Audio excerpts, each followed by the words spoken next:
దీనికి సంబంధించి ప్రస్తుతానికి కేంద్ర మంత్రి కిషన్ రెడ్డి మీడియాతో మాట్లాడుతున్నారు. లైవ్ లో చూద్దాం.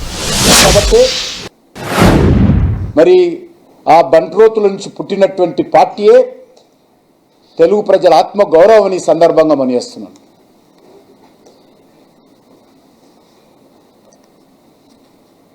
ఈరోజు ఇంకొక విషయం చెప్పారు.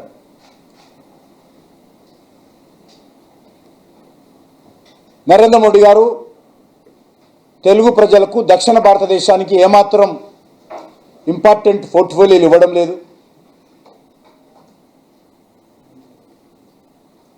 గత 12 సంవత్సరాలుగా దక్షిణ భారతం నుంచి 2 ఉపరాష్ట్రపతులు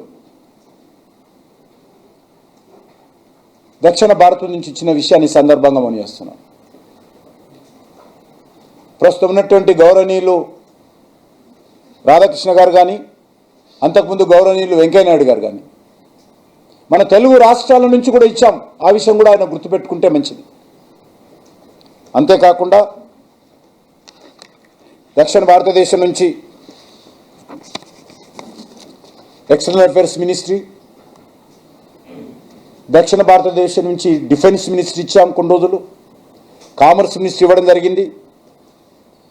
అదేవిధంగా ఇప్పుడు ఫైనాన్స్ మినిస్టర్ ఉన్నారు. ఇప్పుడు గతంలో వెంకయ్యనాయుడు గారు రూరల్ డెవలప్మెంట్ మినిస్టర్గా ఉన్నారు, పార్లమెంట్ అఫైర్స్ మినిస్టర్గా ఉన్నారు, అర్బన్ డెవలప్మెంట్ అఫైర్స్ మినిస్టర్గా ఉన్నారు. ఇప్పుడు civil aviation minister Rammohan Naidu garu ఉన్నారు, food and supply minister Prahlad Joshi garu ఉన్నారు, షిప్పింగ్ మినిస్టర్ కొన్ని రోజులు సదానంద గౌడ్ గారు ఉన్నారు, అర్బన్ డెవలప్మెంట్ మినిస్టర్గా దత్తాత్రేయ గారు పనిచేశారు ఇండిపెండెంట్ ఛార్జిగా, పార్లమెంట్ అఫైర్స్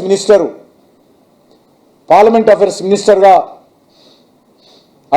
స్వర్గీయ అనంత్ కుమార్ గారు, అదేవిధంగా వెంకయ్యనాయుడు గారు కూడా పార్లమెంట్ అఫైర్స్ మినిస్టర్గా పనిచేశారు. కల్చర్ మినిస్టర్గా, టూరిజం మినిస్టర్గా, గతంలో కోల్ మినిస్టర్గా, మైనింగ్ మినిస్టర్గా ప్రహ్లాద్ జోషి గారు, ఇప్పుడు నేను కూడా ఉన్నాము. కెమికల్ అండ్ ఫెర్టిలైజర్ మినిస్టర్ కూడా అనంత్ కుమార్ గారు ఉన్నారు. ఏదో నేను ఒక్కడినే మేధావిని, నాకే మేధావి ఆలోచన వస్తుంది అని అద్దాల మెడలో కూర్చొని ఎదుటి వాళ్ళ మీద రాళ్ళు రుద్దేటువంటి ప్రయత్నము రేవంత్ రెడ్డి గారు చేయకూడదని మనం చేస్తా ఉన్నాను. అంతేకాకుండా అనేక తెలుగు రాష్ట్రాలకు కానీ దక్షిణ భారతదేశానికి సంబంధించినటువంటి పార్టీ నాయకులను మాకు ఇక్కడ బలం లేకపోయినా ఇతర రాష్ట్రాల నుంచి, మురుగర్ గారిని మధ్యప్రదేశ్ నుంచి, జయశంకర్ గారిని గుజరాత్ నుంచి, డాక్టర్ లక్ష్మణ్ గారిని ఉత్తరప్రదేశ్ నుంచి, ఈ రకంగా బయట రాష్ట్రాలు వెంకయ్యనాయుడు గారిని కూడా ఇతర రాష్ట్రాల నుంచి కూడా గెలిపించిన విషయాన్ని సందర్భంగా మనం చేస్తున్నాం.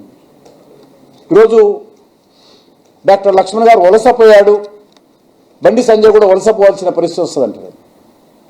మరి మీరు రాహుల్ గాంధీ ఎక్కడొచ్చాడని అడుగుతా ఉన్నాను. ఎందుకు యూపీ వదిలిపెట్టి రాహుల్ గాంధీ కేరళకు వచ్చాడు?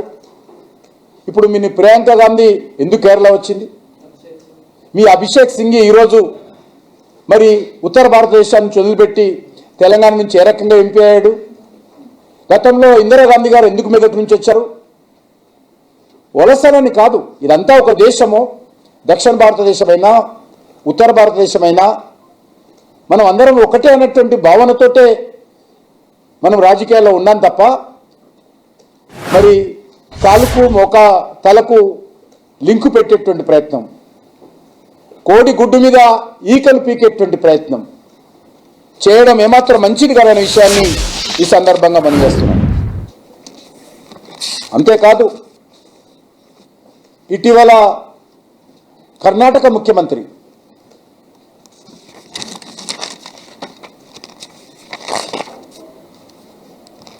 ఢిల్లీకి వస్తే ఏం పని లేనటువంటి రాహుల్ గాంధీ 3 రోజుల పాటు సిద్ధరామయ్య గారు ఢిల్లీలో ఉంటే అపాయింట్మెంట్ ఇవ్వకపోతే ఒట్టి చేతులతో వెళ్ళాడు ఆయన. ఇటీవల పెద్ద బిజీ ఉన్నట్టు రాహుల్ గాంధీ, ఆయన పనిలో ఆయన బిజీ ఉండొచ్చు, కానీ ఒక ముఖ్యమంత్రి వస్తే దక్షిణ భారతదేశం నుంచి అపాయింట్ అయినటువంటి వ్యక్తి ఈరోజు మా పార్టీని గురించి, మమ్మల్ని గురించి బంట్రో